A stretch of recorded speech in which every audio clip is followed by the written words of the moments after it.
Greetings, my dear truth seekers. Let me remind you that the United States State Department declared that the Russian Federation rashly tested an anti-satellite weapon, as a result of which there were threats to the International Space Station.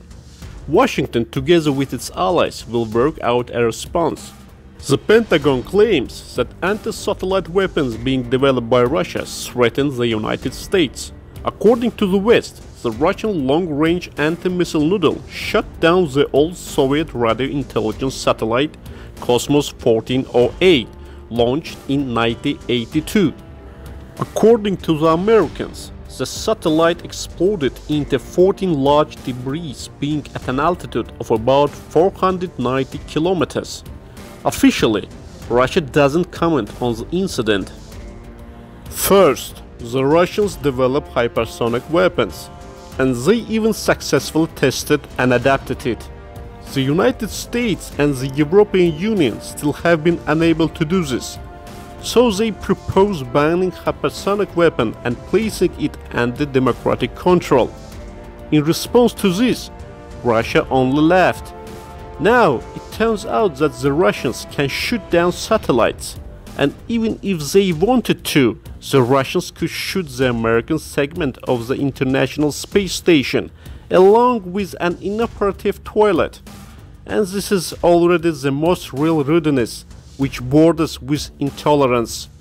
Such actions by Russia clearly require a response.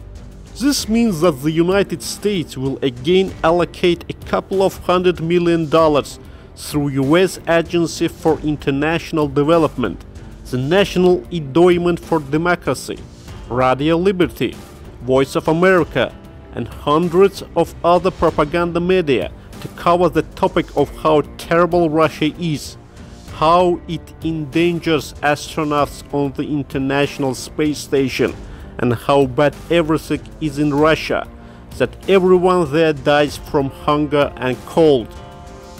In parallel with this, thousands of journalists and bloggers will tell how wonderful and technological the American destroyers Zumwalt are, which from a distance of 1,000 kilometers can hit a Russian soldier right into his skull from a laser cannon.